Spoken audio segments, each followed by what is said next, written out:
question de l'exercice 2, en fait, on vous demandait de calculer une distance, sachant qu'on connaissait donc la vitesse du son, c'est toujours la même, 340 mètres par seconde, et le temps, 8 secondes.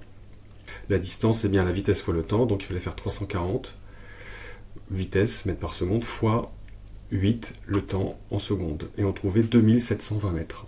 Donc rien de compliqué pour la première question.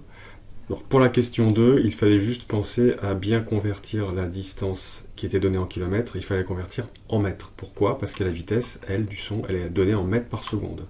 Donc les distances doivent être en mètres.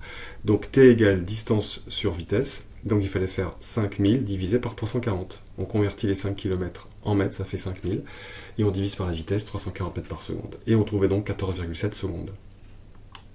Pour l'exercice 3, pour la première question, on vous demandait à quelle distance de la paroi rocheuse se trouve-t-on. Donc là, il s'agissait d'un écho. Donc là, il fallait d'abord calculer la distance parcourue par le son en 2 secondes, c'est ce qu'on nous disait dans l'énoncé.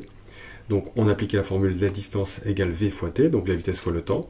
On fait donc 340 mètres fois 2 et on trouvait 680 mètres. Ça veut dire que le son a parcouru 680 mètres en 2 secondes. Alors comme il s'agissait d'un écho, en fait, le son il fait un aller-retour. Donc en fait, il fallait diviser cette distance-là par 2. Donc en fait, on se trouve exactement à 340 mètres de la paroi rocheuse.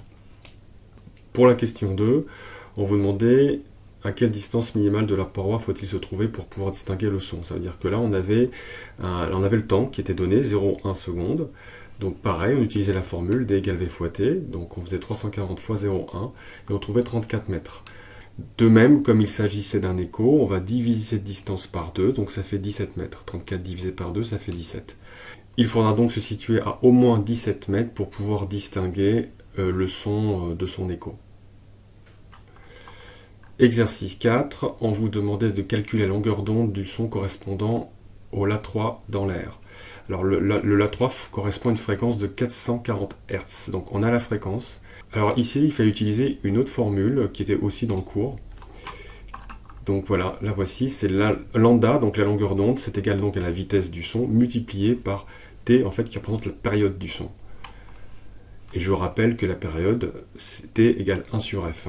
On avait aussi vu ça en électricité, la fréquence d'un signal, c'est 1 divisé par la période, donc t. On pourra donc dire que t est égal à 1 sur f. Donc quand on connaît la fréquence, on peut avoir la période. Donc pour la première question, il fallait trouver d'abord la période, donc on faisait t égale 1 sur f. On faisait donc 1 divisé par 440, et on trouvait, alors là j'ai une valeur arrondie, de 0,00227 secondes. Voilà pour la période.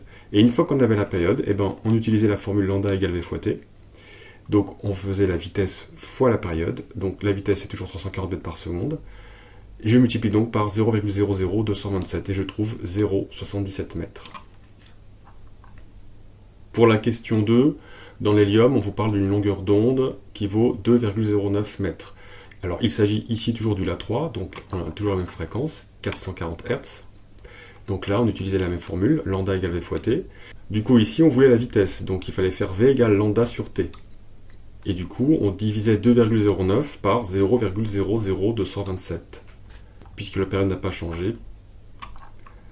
Et on trouvait donc 921 mètres par seconde. Pour l'exercice 5, on vous demandait de calculer la distance totale parcourue par le signal informatique. Donc là, on connaissait la vitesse de la lumière dans le verre qui était donnée, 200 000 km par seconde. Et on connaissait le temps, 34 millisecondes. Alors là, il fallait penser à convertir les 34 millisecondes en secondes. Et si je fais donc 34 divisé par 1000, je trouve 0,034. Donc ici, le temps était de 0,034 secondes. Donc j'utilise maintenant la formule d égale v fois t, la distance c'est la vitesse fois le temps. Donc effectivement, la vitesse c'est donc 200 000, puisqu'elle était donnée ici, 200 000 km par seconde, et on multipliait donc le temps en secondes, 0,034.